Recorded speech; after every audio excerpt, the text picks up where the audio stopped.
There we go. Wow. All right, we're back with another stream from the phone. We haven't done one of these in a while. Let me try to... Okay, it's a little dark in here. Can everyone hear me all right? They've added some new filters since the last time we've done this. Let's see what we've got. Anything worthwhile? Probably not. There we go. Let's just do it. Do it with the bubbles. All right. Okay. Nothing really worthwhile there. Here's you a kitty for the day. This one goes out to Mint. Mint, if you see this one goes out to you. What's up, Livia? What's up, Arnold? Welcome, guys. Welcome. Phone stream. I don't know how well you guys can hear me. So there's that. I don't have any sort of microphone plugged in, so hopefully you can hear me all right. AC, what is up? Welcome. I got a cat on my shoulder right here. She'll probably hang out up here, I'd say, for most of the stream. She's very what's a good word for her? She's very lovable. Lovely kitty. Yes. Hello, welcome, good morning. Good morning. Today, guys, and this is very spur of the moment, as most of my streams are. Today we're going to be talking about why the brain learns slowly.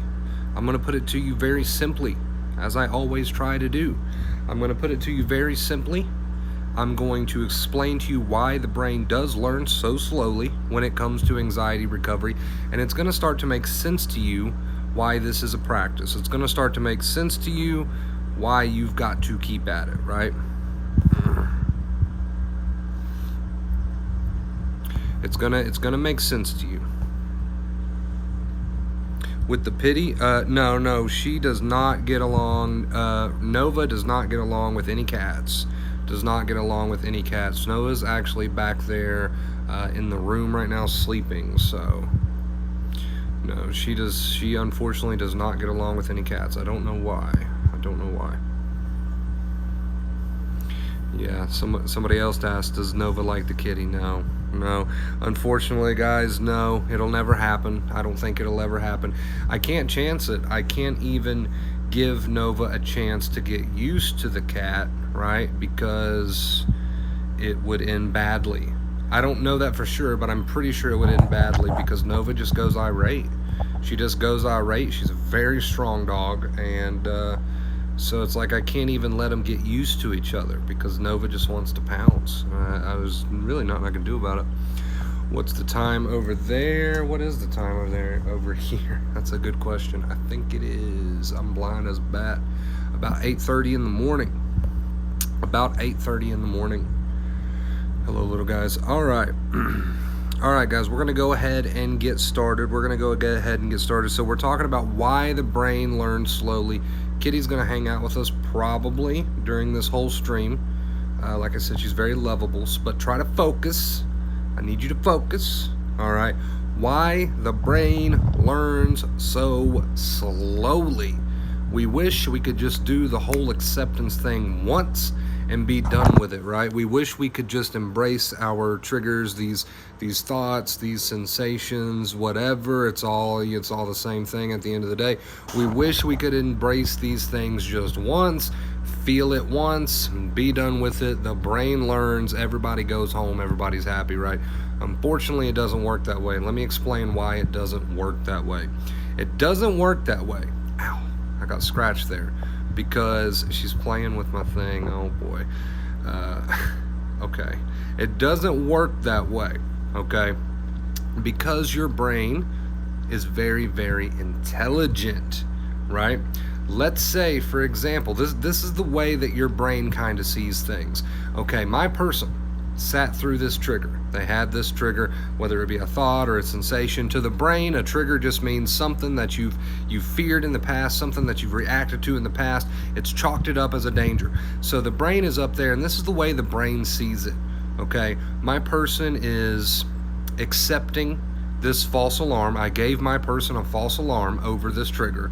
They're accepting it. Okay, I'm going to slowly start to make changes. I'm going to slowly start to lower the alarm. I'm going to slowly start to understand that this is not a real threat to my person. However, I'm not going to do that overnight. And again, this is what your brain is saying. I'm not going to do that overnight, because what if this thing really is a real danger, right? We know it's not, but the brain is thinking, what if this thing really is a real danger? I want to make sure. I want to be sure. It is my job, okay, your brain, it is my job with this anxiety to save my person's life. And if they just accept this trigger once, okay, but what if they're making a mistake? I want to be sure. I want to be sure my person's not making a mistake. We know we're not making a mistake. We know the rules of the game. We know what acceptance is all about. We know we're not making a mistake, but the brain wants to be sure. That's why you can't sit and accept being anxious for 15 minutes or just do it once and be done with it. And the brain says, okay, I guess these triggers aren't real dangers. Let me go ahead and make those changes, boss. Right? Now that would be nice, right? That would be super convenient. However, the brain wants to play it safe. The brain wants to play it safe. It wants to see you face this anxiety and face these triggers, whatever they may be, thoughts, situations. It's all the same. It's all treated the same. Your brain wants to see you face all of this, okay? Sometimes multiple times, right? And that's why we say recovery takes time. It wants to see you face all of this multiple times before it starts to lower the alarm, because it wants to play it safe. Its job is to make sure you're okay. Its job is to save your life. Its job is to make sure that you're safe. And that's why this is not a one and done, right? That's why this is not a one and done. Your brain, your anxiety, its job is to save your life. It wants to be sure, 100% sure, that these triggers are not real dangers. And that's why it takes time to retrain a brain. That's why it takes time to tell your brain, hey, I'm okay, you can lower the alarm. That's why you got to go through being triggered as often as you have to go through it, right? It's not a one and done to the brain, because the brain is very intelligent and it wants to make sure you're not making a mistake. It wants to make sure that everything really is okay. You know you're not making a mistake. You know it's all up here and these feelings are anxiety. You know all that. But the brain doesn't. The brain wants to make sure. It wants to make sure by watching you go through several false alarms before it starts to make the appropriate changes, right? And, like I said, it would be super convenient if we could just one and done it, right? But the brain doesn't operate that way, and it doesn't operate that way for that reason. It wants to be sure. And that's why it takes time. That's why it takes time. And that's where a lot of people fall short. That's where a lot of people fall short, because they're like, man, this sucks. I did it once. Is that not enough? Here I am. I accepted yesterday, and today I'm presented with, this and that, and I've got to do it again. And then people get frustrated. They get aggravated. They fall off the wagon. They start fighting again. They start giving in to all this fighting up here. They start resisting all these thoughts and feelings instead of just saying okay and being with it and living their life, right? They start mentally fighting again. They fall off the wagon, right? Because they're not getting that one and done that they really want. And I'm sorry, but it just doesn't work that way, okay? And everything that we just stated is the reason it doesn't work that way. So you got to understand that, and you got to start greeting being triggered as an opportunity rather than a bad thing. You got to remind yourself in the heat of the moment, okay, my amygdala is triggered. The part of my brain responsible for anxiety is triggered. This is good. I got to see this as an opportunity, not as a bad thing. And I also got to remember that my brain's not going to learn overnight, because it's smart and it wants to make sure that I really am okay. But every time that I greet being triggered as an opportunity to sit with it instead of fight with it, that's great, because my brain is learning. It might not be learning as quickly as I would like. It might not be learning overnight, but it is learning, okay? So that's a good little thing to remind yourself of in the heat of the moment as you're sitting with these thoughts and feelings and going on about your life and no longer fighting with them, okay? I know it's easy to get frustrated and say, damn, I accepted it yesterday. I just want to be done with it now. I know it's easy to get frustrated and kind of go that route.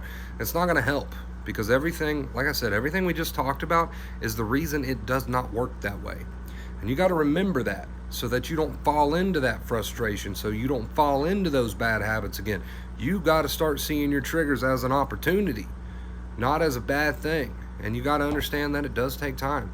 And again, everything we talked about, that's why it takes time. That's why it takes time. So just a little random morning stream for you guys to kind of put things into perspective.